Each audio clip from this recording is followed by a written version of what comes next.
بسم الله الرحمن الرحیم. السلام علیکم ټول اسلام کوم ملګرو. دا ټیم دی څلورم روژه ماته د جمعې زبرګه ورځ ډېره بختوره ورځ او ډېره بختوره میاشت په هغه ورځ باندې دا روژه ماته د ټولو دپاره دا خلکو دپاره د ډېرو ګرمذهبو دپاره ګوره په کال کې یو اختر او دوه اختر موږ له هره میاشت الله پاک الله رب العزت موږ له څلور اخترې دغه کړي. هره جمعه دا زموږ دپاره اختر وي. نو دا زموږ دپاره چې د مسلمانانو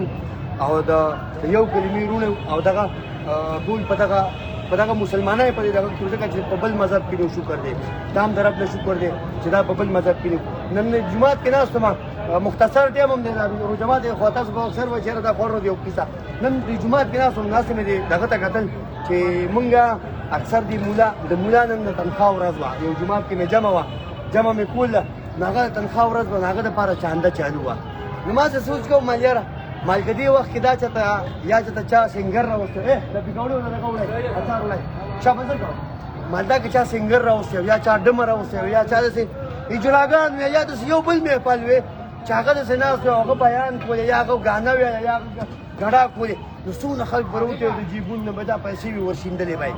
څونه روپۍ به یې شیندلې د هغه دپاره ستړي موشي له به ورتلل ولې غډمتوب ته هغه موږ ته ښه ښکاري. کوم موږ ته چې د دین لار ښیي کوم موږ ته چې د انسانیت لار ښیي کوم موږ ته د الله او د رسول لار ښیي دا دنیا خو فاني دنیا ده روانه ده دا دنیا روانه ده یا نن مرګ یا سبا مرګ. دا یو فلم دی دا د ورځ دا تېره شوله دا د مجموعې ډکه شوې ګنټه پس یا لس منټه پس چې بانګ اذان وشي دې مجموعو کې به هېڅ هم نه د دې دنیا او د دې زندګۍ دا مثال دی لکه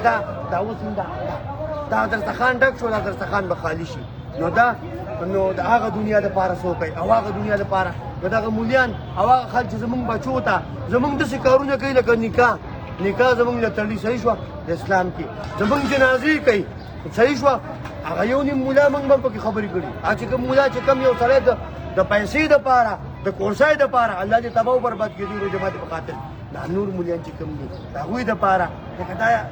هسې ما سوچ لکه خپل ځانې تاسو دې دغه کې سوچ وکړئ دا زما لکه زه په یو خپل یو سوچ مې وکړ اول زه داسې ګناهګار یم اول زه که چېرته محفل ته لاړ شم اول تماشبیني کوم دا کوم هغه کوم خو دغه طرف ته زما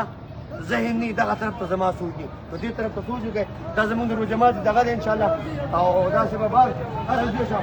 نو دا داسې خلک وګوره دا دې به ناست ورته ولاړ دي داسې مورکۍ ته دي داسې زنانه او دا خلک چې داسې انتخاب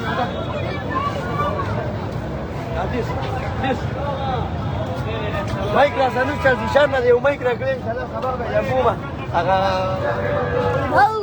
انشاءالله دا دسترخوان دا سټینګ دی